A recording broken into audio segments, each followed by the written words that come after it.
Bienvenidos a Micrófono al Aire, listos para sumergirnos en un nuevo misterio. Para entraros en un caso que ha perturbado la tranquilidad del Pacífico noroeste de Estados Unidos durante más de un siglo: los asesinatos con hachas de Ardenwald. Un misterio sin resolver que nos transporta a 1911 a un pequeño pueblo rural de Oregón. Imaginad la escena. Ardenwald, un lugar donde la vida transcurría con la placidez de un amanecer campestre, y de repente la familia Hill, William Ruth y sus dos hijos, Philip y Dorothy, brutalmente asesinados en su propia casa. Lo que hace este caso tan escalofriante, además de la brutalidad de los asesinatos, es la falta de un culpable claro. A pesar de las numerosas investigaciones y teorías que se han barajado a lo largo de los años, los asesinatos de Ardenwald siguen sin resolverse. Nos han enviado un montón de material sobre este caso: informes policiales, testimonios de la época, recortes de periódicos. Parece que alguien quiere que nos sumerjamos de lleno en este misterio. Desde luego. Nuestro objetivo en esta inmersión es precisamente ese: intentar arrojar algo de luz sobre este caso. Analizaremos las pruebas, los sospechosos, las pistas que se desvanecen en la niebla del tiempo, a ver si conseguimos al menos acercarnos un poco más a la verdad. Empezamos por el principio. ¿Qué sabemos con certeza sobre lo que ocurrió aquella noche? Bueno, sabemos que era la mañana del 9 de junio de 1911 cuando la señora Matthews, una vecina de los Hills, se percató de que algo no iba bien.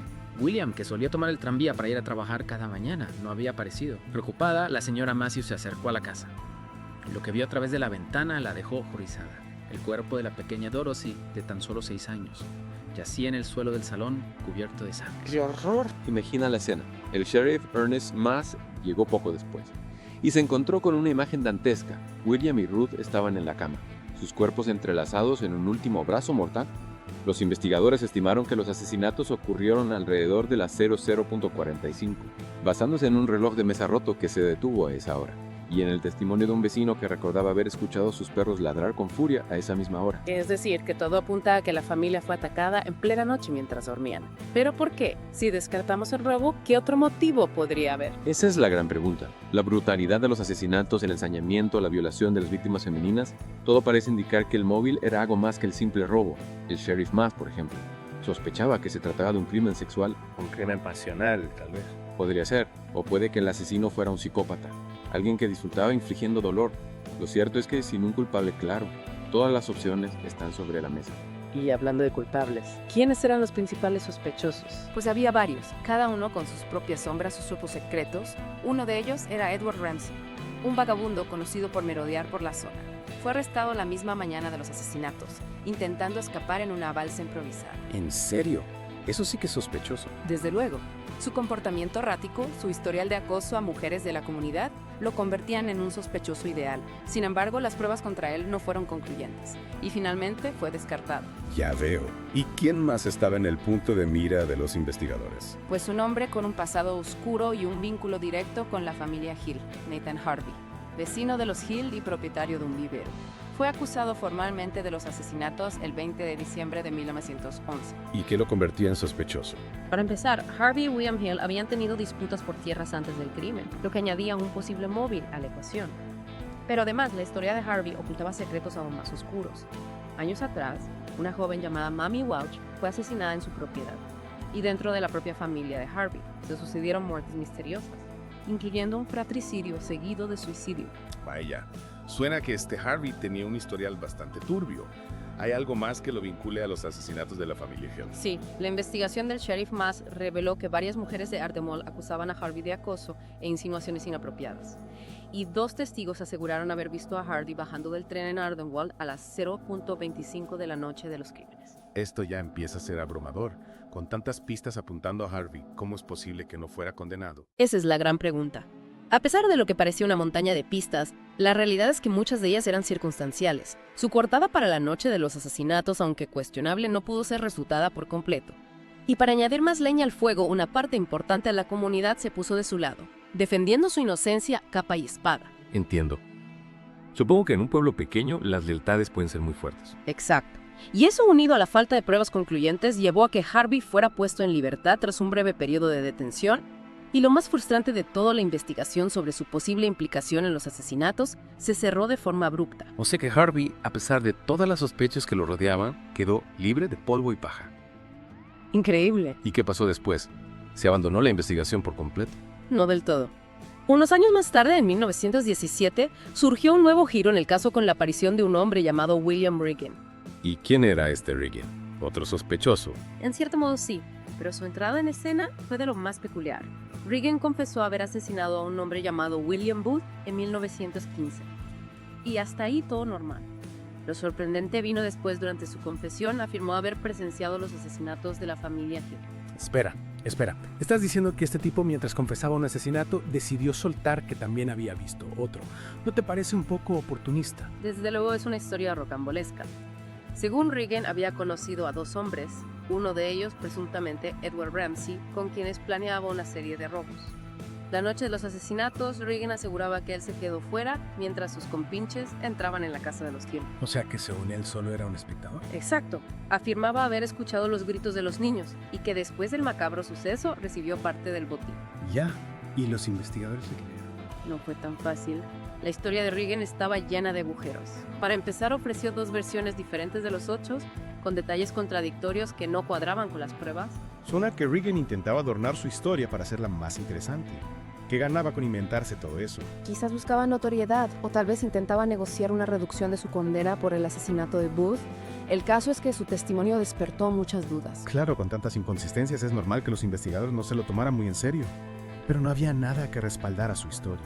Curiosamente sí, a pesar de las dudas sobre su veracidad, Regan fue capaz de identificar con precisión algunos lugares relacionados con los asesinatos, incluyendo la ubicación exacta de la casa de los Hill, que para entonces ya había sido demolida. Eso es realmente extraño. ¿Cómo pudo saber esos detalles si se estaba inventando todo? ¿Acaso conocía la zona mejor de lo que dejaba entrever? Es un enigma. Y uno de los muchos que rodean este caso, los investigadores no pudieron determinar si Regan realmente presenció los asesinatos y tenía algún tipo de conocimiento previo del crimen o si simplemente era un oportunista que buscaba atención. Menudo personaje.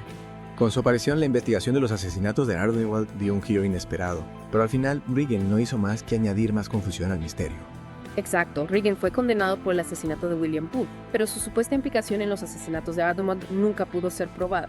Y así el caso se fue enfriando, convirtiéndose en un expediente sin resolver, en una historia que se cuenta en voz baja en los rincones de Ardenwald. Y después de tantos años, de tantas investigaciones y pistas falsas, ¿qué sabemos realmente sobre los asesinatos de la familia Hill?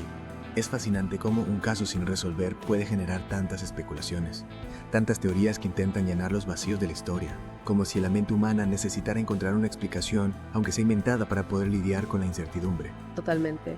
En este caso, las teorías son tan variadas como los sospechosos.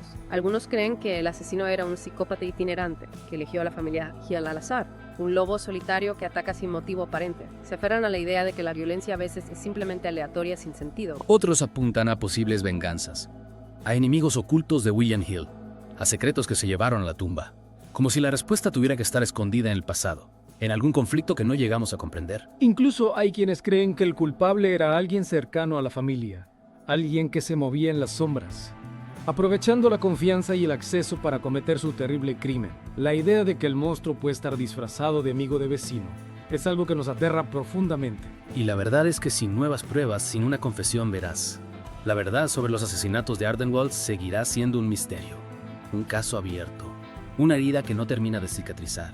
Lo que sí sabemos es que este caso nos recuerda la fragilidad de la vida, la oscuridad que puede anidar en el corazón humano. Y quizás lo más inquietante de todo, la posibilidad de que el asesino nunca haya sido llevado ante la justicia, de que haya vivido su vida impune cargando con el peso de su terrible secreto. Un pensamiento que nos deja con una sensación de desasosiego, con la certeza de que a veces la justicia no prevalece y los culpables se desvanecen en la niebla del tiempo, dejando tras de sí un rastro de dolor y preguntas sin respuesta.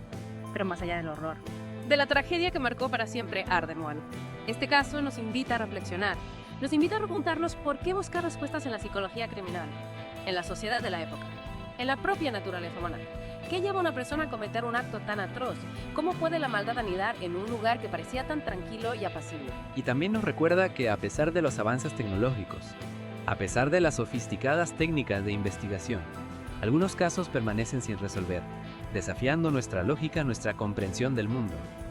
Quizás hay algunas verdades que nunca lleguemos a desentrañar, algunos misterios que nos acompañarán siempre. Los asesinatos con hacha de Ardenwald. Una historia de horror y misterio. Un recordatorio de que la verdad puede ser esquiva, de que el pasado a veces nos persigue con sus sombras, con sus secretos inconfesables. Un caso que a pesar de los años sigue resonando en el presente, invitándonos a reflexionar sobre la complejidad del ser humano y la persistencia del mal. Y a ti que nos has acompañado en esta inmersión, en este viaje a través del tiempo y la oscuridad, te dejamos con una última reflexión. ¿Qué te ha impactado más de este caso? Las brutales circunstancias del crimen, la falta de respuestas, la posibilidad de que el culpable siga libre. Esperamos que esta inmersión te haya dado una nueva perspectiva sobre este caso y sobre los misterios que aún nos rodean.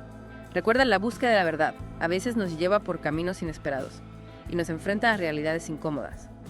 Pero es precisamente en esa búsqueda donde encontramos el verdadero significado de la justicia y la importancia de la memoria. Gracias por acompañarnos en esta inmersión a las profundidades de la historia criminal. Hasta la próxima.